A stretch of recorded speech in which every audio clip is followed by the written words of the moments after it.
Welcome to Strip Coverlet, where we squeeze the bigger picture out of literature. I'm Adrian Fort, and we're here for another poetry discussion, which will take place in two separate playlists here on the channel. Number one being, of course, the poetry discussion playlist, but number two being the Rainier Maria Rilke playlist. The poetry discussion playlist approaching 400 videos strong at this point, so pretty proud of that. Not to brag, not to toot my own horn, but toot toot. The poem in question today is Evening, and it reads as such. The sky puts on the darkening blue coat held for it by a row of ancient trees. You watch, and the lands grow distant in your sight, one journeying to heaven, one that falls, and leave you not at home in either one, not quite so still and dark as the darkened houses, not calling to eternity with the passion of what becomes a star each night and rises, and leave you inexpressibly to unravel your life with its immensity and fear, so that now bounded, now immeasurable, is alternately stone in you and star. So the thing that really stands out to me about this poem starts here. The sky puts on its darkening blue coat. But that would be a cheap trick, almost, I think. That would be a cheap trick to personify the night sky were it not for this, and leave you inexpressibly to unravel your life with its immensity and fear, so that now bounded, now immeasurable, it is alternately stone in you and star. There is,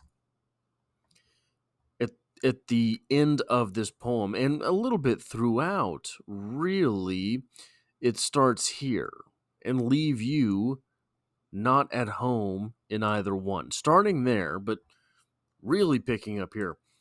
We have a sense of not belonging. The you in question does not belong, which in itself would not be a cheap trick, but it would be a common trope of existentialist poetry. But here, the two things are paired. We have that night sky personified. We have you not belonging.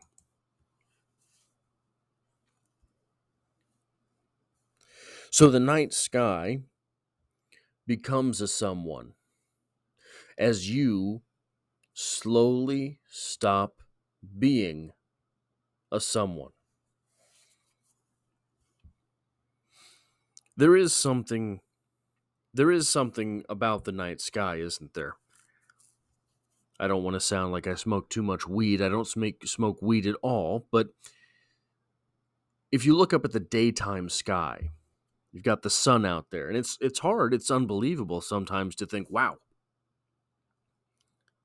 that thing's a frickin' star, right? The sun, that is a star. That's not our sun. You ever go down that rabbit hole? You ever go down that trip thinking about the sun as a star and how close we are to an actual star? But the night sky is different. The night sky is you and the stars and the moon. And the sun, as powerful as it is, as immense as it is, I don't think you can necessarily feel as if you have a particularly close bond with the sun. I think it has to do with eye contact. You don't look at the sun. You're not supposed to, anyway. The moon, though, the moon you can look at. You know,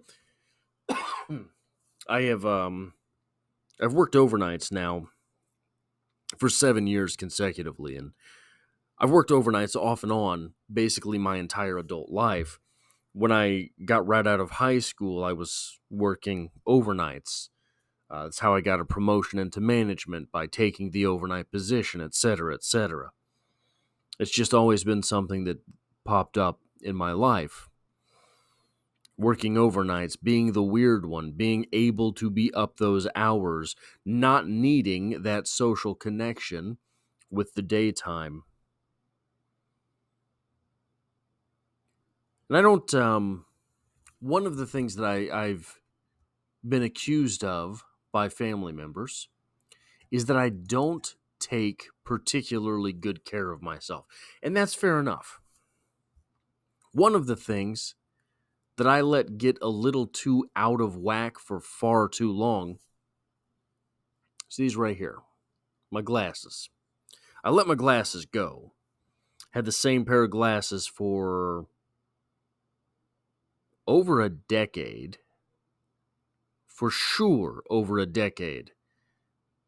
Maybe close to 15 years. My eyes, however, did not stay the same. And one of the things that I've always enjoyed is going on walks at night. Being the overnight guy, it's perfect for you. You get off of work and you get to go for a walk, and it's you and the moon. And I had gone for so long with my glasses degrading, my eyes degrading. The glasses pretty much stayed the same, scratched to all get out. And it's crazy how much the light refracted through a scratch in a lens really makes things difficult to see. And also when your eyes are going. So for years, I had forgotten what the moon looks like. I got these glasses a couple years ago. I went on my walk after work, and it was awe-inspiring. The moon!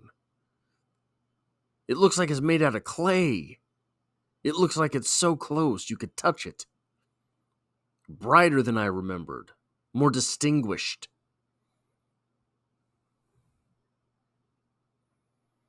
And it's almost like not being out there alone. But you are alone.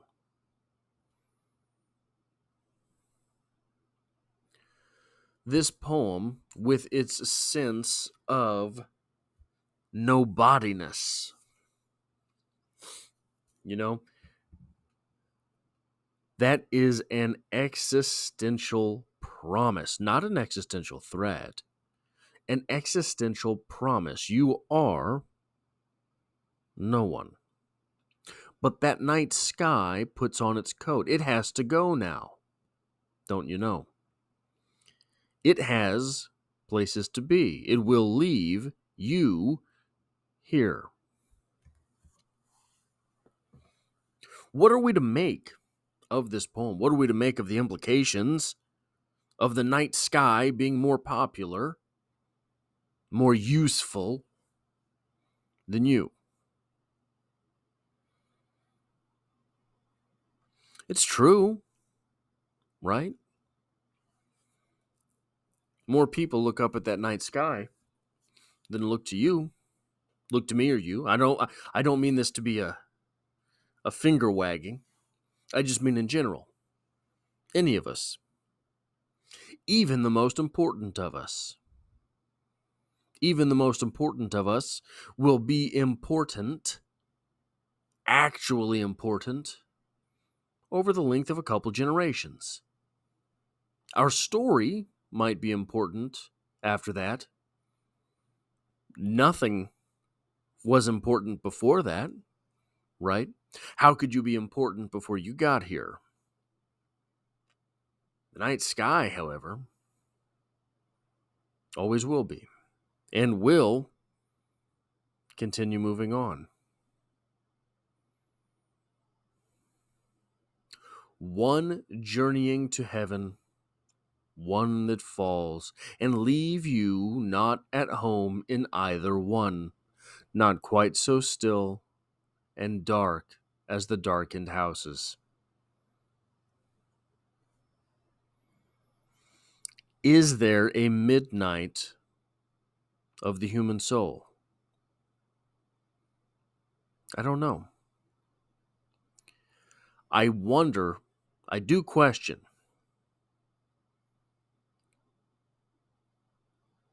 if it is possible for a person to fall into midnights forever. Does that make sense?